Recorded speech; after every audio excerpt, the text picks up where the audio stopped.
हरियाणा के यमुनानगर के जगाधरी में बसपा इनेलो की पहली चुनावी संयुक्त सभा है। आज यहां आकाश आनंद आएंगे और जो प्रत्याशी हैं दर्शन खेड़ा जी, उनके लिए यहां पर चुनावी सभा का आयोजन है। रादौर में चौपाल भी है, पर मेरे साथ कुछ युवा भी हैं, बुजुर्ग हैं। उनसे पूछते हैं कि क्या चुनावी माहौल है और मुद्दे क्या हैं। सर, क्या नाम है आपका? राजन कुमार नाम है मेरा। क्या मुद्दा क्या है चुनाव का हरियाणा का? मुद्दा क्या है, जो आज के टाइम में आपको पता ही है, कांग्रेस की भी सरकार रही है यहाँ पे 10 साल बीजेपी भी सरकार रही है, लेकिन मुद्दे वही के वही हैं। युवा आज भी बेरोजगार है, ठीक है, और जो बेसिक सुविधाएं हैं वो कुछ नहीं है, मतलब ग्राउंड पे कोई काम नहीं है, ठीक है। और हमारा तो ये है कि चलो अब की बार दर्शन लाल खेड़ा जी को बहुजन समाज पार्टी का कैंडिडेट बनाया है, और हम तो यही चाहेंगे कि, और हमारी पूरी कोशिश है कि हम ज़्यादा से ज़्यादा वोटों से दर्शन लाल खेड़ा जी को विजयी बना के विधानसभा में भेजेंगे। बीजेपी सरकार चला रही है, 10 साल से ज़्यादा हो गया, और अब कांग्रेस मैदान में है, जेजेपी आएगी, आम आदमी पार्टी आएगी, तो बहुकोणीय चुनाव है ये, और बसपा इनेलो भी है। ना तो बीजेपी मैदान में है और ना ही कांग्रेस में। मैदान में तो सारे प्रत्याशी हैं। नहीं, जो जैसे आप बता रहे ना भाई, आप है, आप कहीं नहीं है। यहाँ तो बहुजन समाज पार्टी इनेलो का मुख्यमंत्री बनेगा। और रही बात मुद्दों की, नंबर 1 बेरोजगार हमारे युवा साथी बहुत बेरोजगार हैं, पढ़े लिखे। आज नशे की लपेट में है बेरोजगार आदमी।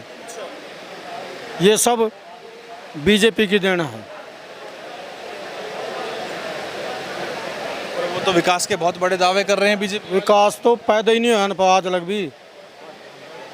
बेरोजगारी पैदा हो रही है, विकास तो बच्चा पैदा ही नहीं हुआ ना आज लग। और किसानों का बताओ, किसानों का क्या मूड है इस बार? किसानों का मूड तो बहुजन समाज पार्टी इनेलो के साथ है। किसान तो कि मेरे वर्ग का और मतलब मजदूर वर्ग का, किसान वर्ग का सबका तालमेल है। ये तो आपको नजर आ रहा, हमारे भी कहने की जरूरत नहीं पड़ रही। एक तरफा ही माहौल है।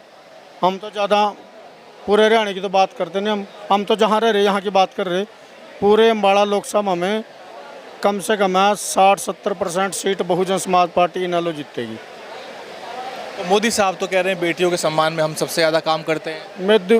मोदी के जो एमएलए मिनिस्टर हैं, उन्होंने लड़कियों के साथ, खिलाड़ियों के साथ आपने पता नहीं क्या उनके साथ छेड़ाछाड़ी करी, और आज लड़कियों का सरेआम मर्डर हो रहा है। सरेआम मुद्दा तो लेकिन पुराना था ना, तब जंतर मंतर पे बैठे पहलवान, उसके बाद तो चुनाव लोकसभा के हो गए, तो इतना नुकसान हुआ नहीं, नुकसान ही तो है। वो आज यदि मतलब पूर्ण बहुमत में नहीं आया तो नुकसान ही तो है ये। सीट कम हो गई। हाँ, उसी का देना है ना ये। मतलब एक गलत काम का रिजल्ट उनको मिलेगा। आप बताइए सर, क्या नाम है आप? मेरा नाम नीलेश कुमार है जी, मैं विधानसभा अध्यक्ष बहुजन समाज पार्टी यमुनानगर। अब आप बताओ मुझे, पिछली बार भी विधानसभा का जो लोकसभा चुनाव से पहले गठबंधन होने वाला था इनेलो और बसपा का, तो इनेलो के 2 फाड़ हो गए, जेजेपी अलग बन गया, चौटाला साहब ने पार्टी बनाई, दुष्यंत चौटाला जी ने, फिर वो चुनाव लड़े और बाद में बीजेपी के साथ मिल गए। अब क्या नया समीकरण है इस बार का? देखो, जैसा कि अब के समीकरण बन रहा है ना, अब की बार भी जजपा और भीम आर्मी का गठबंधन है, लेकिन दोनों पार्टियों का खुलकर विरोध किया जा रहा है, क्योंकि जजपा ने भी 10 साल पिछले 10 सीटें लेकर और भाजपा को समर्थन दिया, और प्रदेश में 4.5 साल गठबंधन की सरकार रही। वो तो बीजेपी के खिलाफ वोट मिला था ना दुष्यंत चौटाला साहब को, बाद में साथ हो गए। तो उनकी आज की स्थिति ऐसी है कि लोग उनके बस्ते तक नहीं पकड़ रहे, उनकी मीटिंग तक नहीं हो रही। ये हाल है इनका। हरियाणा प्रदेश की अगर हम बात करें तो यहाँ पे अब की बार इनेलो बसपा गठबंधन है, उसकी लहर है, और यहाँ पे बहुत सीटें आएंगी और हम सरकार में हिस्सेदारी पाएंगे। और बसपा इनेलो से हमारे जो आदरणीय चौधरी ओम प्रकाश चौटाला जी और अभय चौटाला जी हमारे यहाँ से मुख्यमंत्री बनेंगे। अब की बार जो हमारा गठबंधन है, ये बहुत अच्छा रिजल्ट देगा हरियाणा के अंदर। बीजेपी को हराने का चुनाव ये बना हुआ है। विपक्ष की जो पार्टियां हैं और जितने भी लोग बीजेपी के सामने, सत्तारूढ़ तो भाजपा है, वो सब भाजपा को हराने की बात कर रहे हैं। तो पूरे इस समीकरण में बसपा इनेलो कहाँ पर दिख रहा है आपको? बसपा इनेलो गठबंधन हरियाणा में सरकार बनाने जा रहा है, क्योंकि ये जो गठबंधन है ये किसान कमेरे का गठबंधन है, और किसान कमेरा मजदूर जब एक जगह इकट्ठा हो जाएगा तो वो ज़रूर वो सरकार बनाएगा। और सरकार बनाने के लिए वो इसलिए भी जा रहा है क्योंकि हमेशा उनके ऊपर अत्याचार हुआ है, और वो इकट्ठा होकर इस बार हरियाणा में सरकार बनाएगा। क्या नाम है बाबूजी आपका? रमेश चंद। कहाँ रहते हो आप? यही आता हूँ यमुनानगर में। जगाधरी में? यमुनानगर में। तो ये तो बसपा यहाँ जगाधरी में पहले सीट जीती हुई है एक बार। एक बार नहीं, हाँ, 2 बार जीती हुई है। अब वर्तमान में मुद्दे क्या हैं और ये जो चुनाव है इसमें क्या लग रहा है आपको, किसका कितना आंकड़ा रहने वाला है? बसपा इनेलो का है जी। पूरे हरियाणा के अंदर सरकार बनेगी। बाकी पार्टियां भी तो हैं चुनाव मैदान में, कांग्रेस भी है। ऐसा जी, भाजपा का तो कोई आधार नहीं रहा इस टाइम हरियाणा के अंदर, कोई आधार। कांग्रेस कह रही है कि भाजपा कांग्रेस का चुनाव है और हराने का चुनाव है। ये सिर्फ टीवी की बातें हैं, कहने की बातें, कुछ नहीं है। थरादल पा के देखो ना किसका समीकरण चल रहा है। ये सिर्फ टीवी में बातें हैं, यहाँ जमीन पे कोई नहीं इनका आधार कांग्रेस का और भाजपा का जी, इनका कोई आधार नहीं है। एक मजबूत नेता कांग्रेस की रही हैं कुमारी शैलजा हैं, उनको लेके जो बयानबाजी हुई है उसके ऊपर भी कुछ ऐसा जी, वो तो इस टाइम इन्हें बाहर ही काट दिया है, उसका तो कोई नाम निशान नहीं, हरियाणा में कहीं दिखाई नहीं रहे उसको, शैलजा को तो। नहीं, उनको सम्मान को लेकर कुछ पता क्या जी, कांग्रेस की तो रणनीति ऐसी ही रही है शुरू से। जितना भी वर्कर बहुजन समाज पार्टी से तैयार होता है, कांग्रेस में गया तो उनको मान सम्मान नहीं मिलता, वो बाहर से ही बैकअप बहुजन समाज पार्टी में रहते हैं। और आकाश आनंद जी तो अब मैडम शैलजा जी को ऑफर कर दिया है, भाई आप बहुजन समाज पार्टी में और आपका पूरा मान, ट्वीट आया उनका। हाँ, पूरा मान सम्मान मिलेगा। अब देखते हैं क्या होता है। क्या नाम है सर आपका? जी मेरा नाम रविंदर कुमार है। बताओ सर, क्या इस बार का समीकरण है, क्योंकि बीजेपी सत्ता से बाहर जा रही है ऐसा मोटे तौर पे जनता के मूड से नज़र आ रहा है, लेकिन आ कौन रहा है, किसकी कितनी सीट आ रही हैं? अब की बार बसपा इनेलो सरकार, सभी की ये चॉइस है और सबकी इच्छा है कि भाई भाजपा को सत्ता से दूर किया जाए, इनेलो बसपा की सरकार बनाई जाए। बाकी 8 तारीख को रिजल्ट आएगा सबके सामने। रिजल्ट इनेलो का जो वोट प्रतिशत है वो लगातार घटता जा रहा है, आप देखोगे 2.5% तक आ गया पिछले चुनाव में। वो गिरता जा रहा था, उसका कारण था ना उस टाइम जेजेपी अलग बनी थी पार्टी, कुछ वोट उधर शिफ्ट हो गया था। तो अब जेजेपी ख़त्म हो चुकी है, क्योंकि जेजेपी के 10 विधायक आए थे और वो जाके भाजपा को समर्थन कर दिया था उन्होंने, और डिप्टी सीएम बन गया था दुष्यंत चौटाला। तो अब जो किसान हैं, मजदूर हैं, तो सब दुष्यंत चौटाला के खिलाफ हैं, क्योंकि बीजेपी के खिलाफ वोट मिला था दुष्यंत को। आप कह रहे हैं कि जेजेपी को भारी नुकसान होगा इसमें? नुकसान होना है, सारा वोट इनेलो का वापस आना है।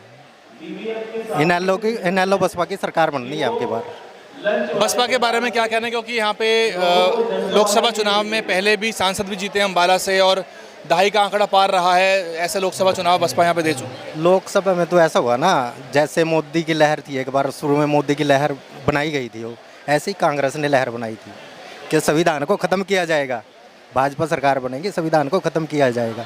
पर ऐसा कभी नहीं हो सकता, संविधान को कभी नहीं ख़त्म किया जा सकता।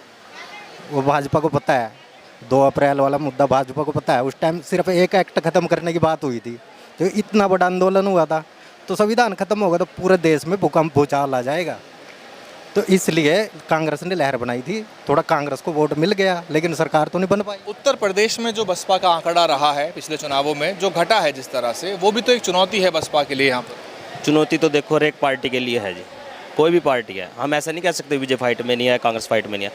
इन हरियाणा में अब की बार ऐसा रहेगा, भाई इनेलो बीएसपी गठबंधन के बिना किसी की सरकार नहीं बनेगी। इनेलो बीएसपी गठबंधन के बिना किसकी सरकार नहीं बनेगी। अब की बार अभय चौटाला जी यहाँ के सीएम होंगे और deputy CM Bahujan Samaj party का होगा, यह हमको आश्वासन देते हैं। और सरकार बनने के बाद आप दोबारा इंटरव्यू लेने आना, प्रोग्राम में करवाएंगे, ठीक है जी। तो आप यही आंकड़ा देना, 15 से 25 सीट पे इनेलो बीएसपी गठबंधन फाइट पे है, 20 से 25 पे कांग्रेस फाइट में है और 20 से 25 में बीजेपी फाइट में है। अब की बार यानी कि अभय चौटाला जी सीएम और बहुजन समाज पार्टी का डिप्टी सीएम बनेगा। क्या नाम बाबू जी आप? 1996 कंवरपाल सिंह नोटियाल। क्या कहना चाह रहे हो चुनाव को लेके, इस बार क्या लग रहा है आपको? चुनाव तो समर्थक हो इनेलो बसपा के? प्रभारी हूँ मैं। भारी हैं? हाँ, अच्छा, तो आपने तो पुराने आंकड़े सब देखे हैं, जानते हो पुरानी राजनीति। बसपा का 4.25% का वोट पिछली बार है और 6.25 तक गया है। इस बार क्या वोट प्रतिशत रह सकता है और क्या आंकड़ा नजर क्या है? इस बार वोट प्रतिशत बढ़ेगा और इनेलो की वोटें मिलेंगी और बसपा की वोटें उन्हें मिलेंगी। इसलिए बसपा और इनेलो की सरकार बनने जा रही है। कम से कम 72 सीटें हम जीत रहे हैं और अपनी सरकार बनाएंगे। बहुत बहुत शुक्रिया। तो ये सभी जो लोग हैं, ये बीएसपी इनेलो की संयुक्त सभा में क्योंकि हम इनसे बातचीत कर रहे हैं, तो जो कार्यकर्ता है बेहद उत्साहित रहता है, उसके पास अपना एक आंकड़ा, अपना एक तर्क भी होता है, लेकिन ज़मीन की जो राजनीति है वो इससे कितना मिलती जुलती है, कितना अलग है, ये आने वाला समय बताएगा। बहरहाल आकाश आनंद आज शुरुआत करने वाले हैं और 25 तारीख से लेके लगातार 4 बहन मायावती की यहाँ पे चुनावी सभाएं होने वाली हैं। तो ऐसे में यहाँ का जो चुनावी पारा है वो बदलेगा, सरगर्मियाँ तेज़ होंगी। बसपा का जो वोट है कई उत्तर भारत के राज्यों से हरियाणा में बेहतर रहा है, 6.25% तक का वोट मिला है। पिछली बार भी विषम परिस्थितियां होते हुए भी 4.25% से ज़्यादा बसपा का वोट था। हालांकि सीट पिछली बार नहीं आई थी, लेकिन इस बार अगर बीजेपी का वोट बड़े पैमाने पर कम होता है तो उसमें बसपा इनेलो को बड़ा फायदा हो सकता है। बने रहिए और विश्लेषण लाते रहेंगे आपके लिए। DNN हिंदी को सब्सक्राइब करने के लिए दबाएं लाल रंग का सब्सक्राइब बटन और घंटी का बटन दबाकर ऑल नोटिफिकेशन पर क्लिक करें। चैनल को जिंदा रखने के लिए नीले रंग का ज्वाइन बटन दबाकर चैनल को आर्थिक सहयोग करें।